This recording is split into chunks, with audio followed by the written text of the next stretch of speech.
Hello दोस्तों, आप सभी का स्वागत है हमारे इस यूट्यूब चैनल पे। आज के इस वीडियो में एक और नई बड़ी वैकेंसी की अपडेट लेकर आए हैं।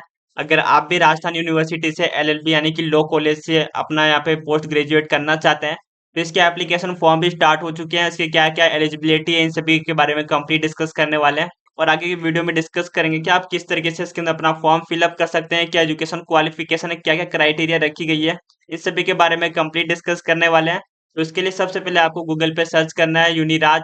तो सबसे पहले आपको गूगल पे सर्च करना है यूनिराज। सर्च करते ही आपको यहाँ पर पहले नंबर पर इसकी ऑफिशियल वेबसाइट आ जाएगी।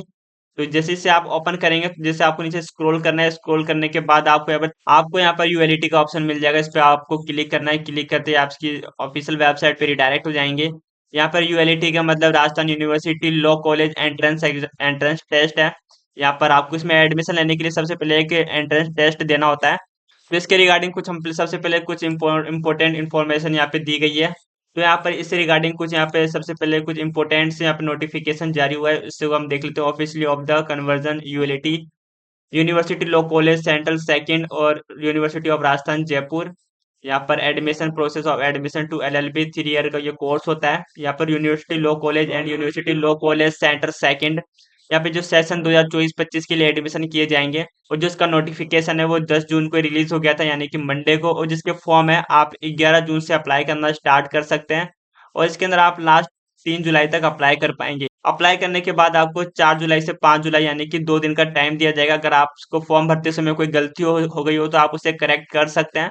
और फिर इसके बाद अगर आपने जो कोई भी अगर आप कोई कैटेगरी या वेटेज है, जैसे कि आपने एनसीसी स्पोर्ट्स कोटा कुछ भी आपके पास सर्टिफिकेट है, तो उसके ओरिजिनल डॉक्यूमेंट को आपको राजस्थान यूनिवर्सिटी में 6 से 9 जुलाई तक आपको यहाँ पर जमा कराना होगा।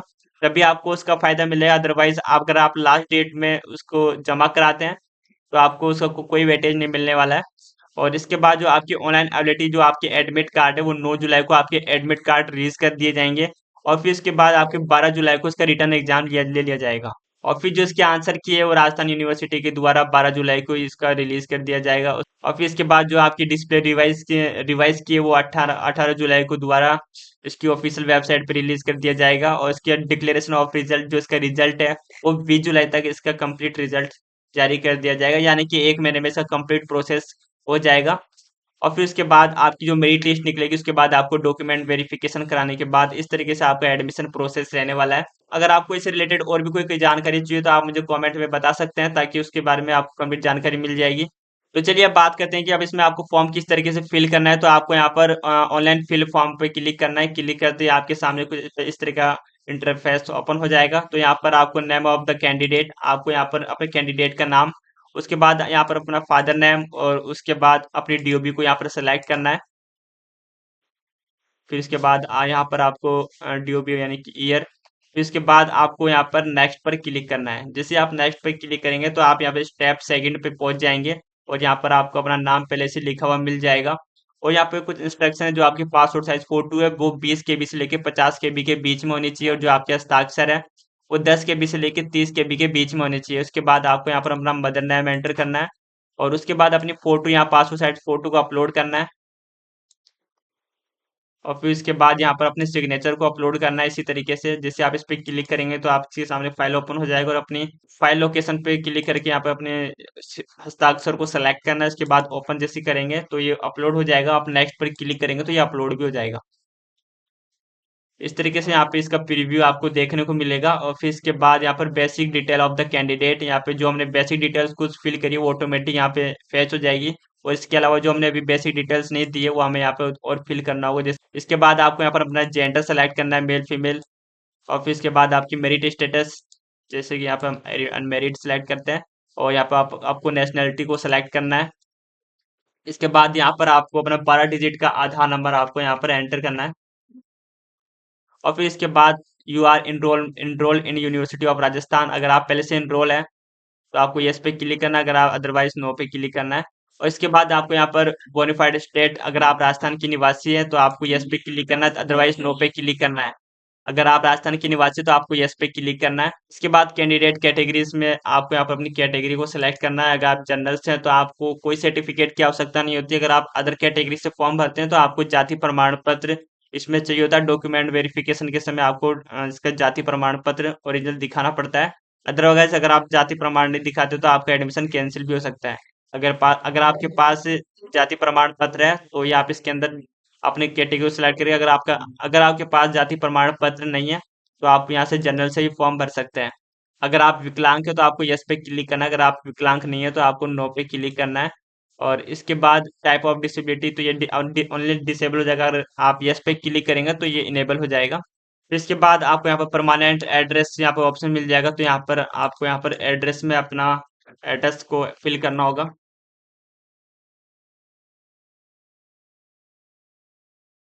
डिस्ट्रिक्ट सेलेक्ट करने के बाद आपको अपने एरिया का यहाँ पर आपको पिन कोड एंटर करना होगा। उसके बाद आपका, अगर ये करंट जो आपका परमानेंट एड्रेस है वही करंट एड्रेस है तो आपको यहाँ पर यहाँ पे क्लिक करना है, तो ये पूरा डिटेल नीचे फेच हो जाएगा। अदरवाइज अगर आपका अलग अलग है तो आप यहाँ पे चेंजेस भी कर सकते हैं। और इसके बाद आपको यहाँ पर अपना जीमेल आईडी फिल करना है। जीमेल आईडी डालने के बाद इसके बाद अगर आपके पास फोन नंबर या टेलीफोन नंबर है तो उसे एंटर कर सकते हैं, या फिर आप यहाँ नीचे अपना मोबाइल नंबर भी यहाँ पे दे सकते हैं। यहाँ पर आपको अपना मोबाइल नंबर एंटर करना होगा। इसके बाद यहाँ पर अपना बैंक अकाउंट इन्फॉर्मेशन आपको यहाँ पर एंटर करना होगा। यहाँ पे सबसे पहले बैंक होल्डर का नाम, और फिर उसके बाद यहाँ पर आपको अपना बैंक अकाउंट नंबर, और फिर इसके बाद यहाँ पर आईएफएससी कोड, फिर इसके बाद यहाँ पर आपको अपने बैंक का नाम, स्टेट बैंक ऑफ इंडिया। इसके बाद आपको बैंक ब्रांच, अपने ब्रांच का नाम डालना। फिर इसके बाद ब्रांच सिटी। अब इसके बाद यहाँ पर आपको एजुकेशन क्वालिफिकेशन की डिटेल्स यहाँ पर आपको फिल करनी होगी। सबसे पहले आपकी यहाँ पर 10th की डिटेल्स आपको देनी है। उसके बाद यहाँ पर आपको अपना बोर्ड सेलेक्ट करना है, आप किस बोर्ड से थे, तो हम आरबीएस से सिलेक्ट करते हैं, राजस्थान बोर्ड। फिर इसके बाद आपको पासिंग ईयर को सेलेक्ट करना है, तो यहाँ पर पासिंग ईयर को सेलेक्ट करने के बाद फिर मार्क्स, आपके यहाँ पर जितने भी मार्क्स थे टोटल मार्क्स उसको यहाँ पर एंटर करना है, और आपने जितने ऑब्टेन किए थे वो आपको यहाँ पर एंटर करना है। उसके बाद यहाँ पर परसेंटेज ऑटोमेटिक कैलकुलेट हो जाएगी। इसके बाद यहाँ पर आपको अपनी 12th की एजुकेशन क्वालिफिकेशन यहाँ पे देनी है, और आपको यहाँ पर अपना बोर्ड सेलेक्ट करना है। सेलेक्ट करने के बाद यहाँ पर आपको अपना पासिंग ईयर सेलेक्ट करना है। सेलेक्ट करने के बाद आपके टोटल सब्जेक्ट को यहाँ पर एंटर करना है, और आपने कितने ऑब्टेन किए थे वो यहाँ पर आपको एंटर करना है। यहाँ पे परसेंट ऑटोमेटिक कैलकुलेट हो जाएगा। इस तरीके से चूज ग्रेजुएशन स्टेटस, अगर यहाँ पे पास है तो आपको पास पे क्लिक करना है। अगर आपने अभी भी हाल ही में कोई एग्जाम दिया और आपका रिजल्ट अभी तक नहीं आया है तो आपको यहाँ पर अपेयरिंग में क्लिक करना है। तो हम यहाँ पे पास पे क्लिक कर देते हैं, और इसी के बाद हम यहाँ पर परसेंटेज पे क्लिक करेंगे।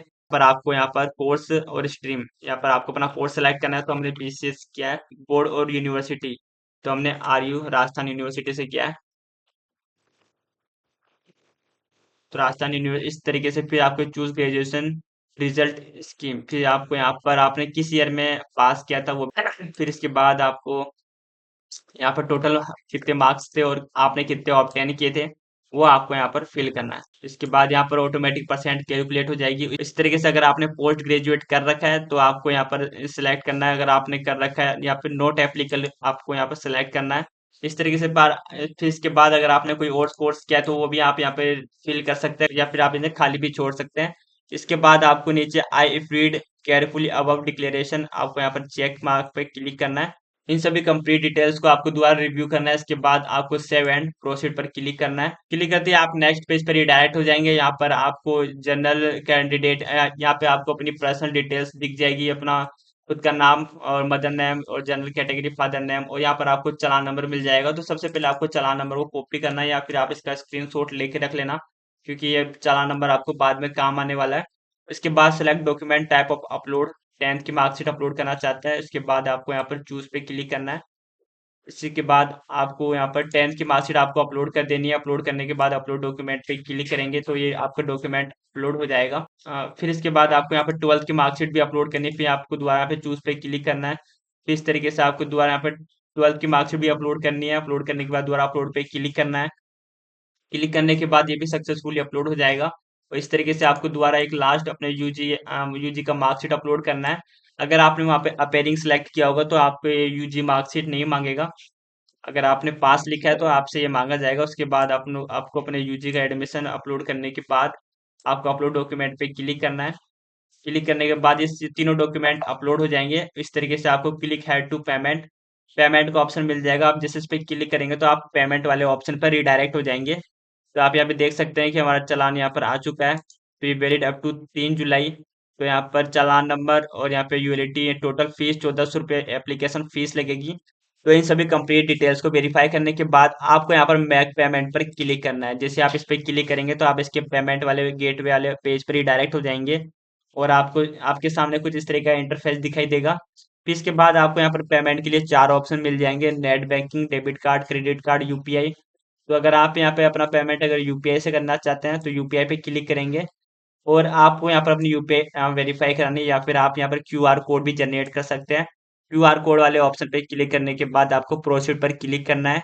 क्लिक करते ही आपके सामने क्यूआर कोड जनरेट हो जाएगा। अब आपको इसको स्कैन करके इसका पेमेंट करना है और ध्यान रखें कि इसका जो पेमेंट है आपको 5 मिनट के अंदर ही करना होगा। अगर आप 5 मिनट के बाद आप इसका पेमेंट करते हैं तो आपको सक्सेसफुली नहीं होगा। तो आपको इसका पेमेंट कर जैसे आप इसका पेमेंट कर देंगे तो आप इसके आपको कुछ नहीं करना, ऑटोमेटिक आप नेक्स्ट पेज पे रिडायरेक्ट हो जाएंगे और इसके बाद आप इसका एप्लीकेशन फॉर्म जो रिसिप्ट है उसे डाउनलोड कर सकते हैं। उसका प्रिंट या डाउनलोड का ऑप्शन मिल जाएगा, उसे डाउनलोड करके आपको सेव करके रखना है फ्यूचर रेफरेंस के लिए। तो दोस्तों इस तरीके से आप इन सिंपल से स्टेप्स को फॉलो करके बहुत ही आसानी से अपना फॉर्म फिलअप कर सकते हैं। अगर आपको फॉर्म फिलअप से रिलेटेड या फिर एलएलबी राजस्थान यूनिवर्सिटी से रिलेटेड कोई भी जानकारी चाहिए तो आप मुझे कमेंट में बता सकते हैं, मैं उसका रिप्लाई आपको जरूर करूंगा। तो जल्दी मिलते हैं किसी नेक्स्ट वीडियो में, तब तक के लिए बाय। जय हिंद।